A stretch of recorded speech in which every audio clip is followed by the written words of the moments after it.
บ่ได้ไปหาเพราะว่าอยากงานที่ทำบ่ได้ใจดำยังคิดนำตัวน้องคือเก่าบ่ได้เปลี่ยนไป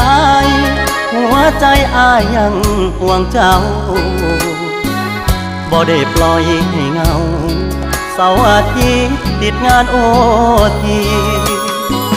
ได้แต่โทรหาน้องคงจะไม่ว่ากัน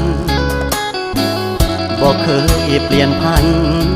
สัญญาหักมันคนดีบ่ได้กักมีกิ๊ก